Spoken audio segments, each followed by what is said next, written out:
Have you ever wondered what it would be like to live in the Wild West? We've all seen the movies cowboys riding into dusty towns, saloons full of rough characters, and epic shootouts at high noon. But beyond the Hollywood glamour, what was daily life really like? Especially when it came to money. If you suddenly found yourself in the 1870s with a crisp $100 bill, would you be rich? Or would you be just another person trying to get by? Today, we're going to dive deep into the real value of $100 in the American West. The answer is way more complicated and fascinating than you might think. First, let's get some perspective. A $100 bill back then wasn't something you'd just carry around in your pocket. In fact, for many people, seeing one was a rare event. The average worker, like a farmhand or a general laborer, might only make about $1 a day. Think about that. $100 would be more than 3 months' wages for them. A cowboy on a long cattle drive, one of the most iconic jobs of the era, earned around $30 to $40 a month, plus food and a place to sleep in a bed. So, for a cowboy, $100 represented nearly 3 months of hard, dangerous work. It was a substantial amount of money, a small fortune even. But let's break it down further. What could you actually buy with that money? Let's start with the basics. Food and lodging. A simple meal at a town diner might cost you about 25 cents. For $1, you could eat well for an entire day. A room at a decent hotel or boarding house would run you about 50 cents to $1 per night. So, with your $100, you could theoretically live quite comfortably for several months without having to work at all. You could eat 3 square meals a day and have a roof over your head for well over 2 months.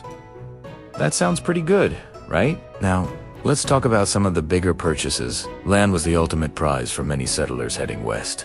The Homestead Act of 1862 allowed people to claim 160 acres of public land. While the land itself was nearly free, there were filing fees, usually around $18. You also had to live on the land and improve it for 5 years. So, your $100 would easily cover the initial fees, with plenty left over for supplies to start your new life. You could buy a good horse for about $40 to $60. A reliable wagon, essential for transport and farming, would set you back around $75 to $100. So, $100 could get you a horse, but maybe not the best wagon to go with it. And what about the iconic gear of the West? A high-quality Colt Peacemaker revolver, the legendary gun that won the West, costs about $17 when it was first introduced. A Winchester repeating rifle, another staple, was around $40. So, you could fully arm yourself like a classic gunslinger for about $60 and still have money left over for a good saddle, which could cost anywhere from $20 to $50 depending on the quality.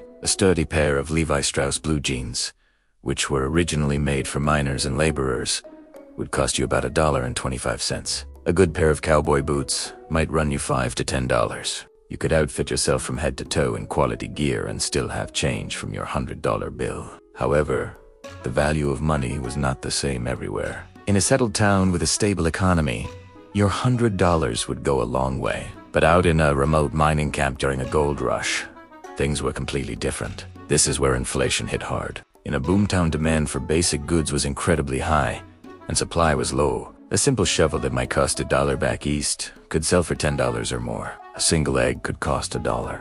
A shot of cheap whiskey might be 25 cents in a normal town, but in a mining camp, it could be $1 or more. In these places, your $100 would disappear shockingly fast. You might spend it all in a week or two just on food, supplies, and a place to sleep.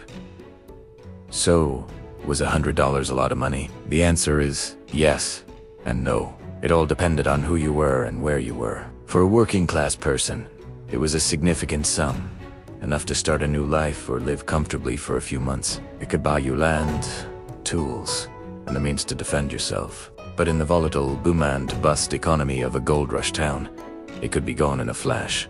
The value of that $100 bill was incredibly fluid, changing dramatically from a Kansas farming town to a Nevada silver mine. This also highlights the stark difference between wages and the cost of living. While a cowboy's $30 a month sounds incredibly low to us, remember that his basic needs, food and board, were often covered. The money he earned was for personal items, entertainment, or savings. But for a family trying to establish a homestead, every penny counted. They had to buy seeds, tools, lumber, and everything else needed to build a life from scratch. For them, $100 was a safety net, a crucial investment in their future. Let's also not forget the other side of the coin, getting paid. If you were a professional, like a doctor or a lawyer in a growing town, you could command higher fees. A doctor's visit might cost a couple of dollars. A successful lawyer could make several $100s on a single case. For these individuals, $100 was still a respectable amount, but it wasn't the life-changing sum it would be for a laborer. And then there were the entrepreneurs, the saloon owners, merchants, and hotel keepers. During a boom, they could make hundreds, even thousands of dollars in a single month, capitalizing on the flood of people seeking their fortune. So, the next time you watch a Western and see someone slap a pile of cash on a bar, take a moment to think about its real value. That $100 wasn't just a piece of paper.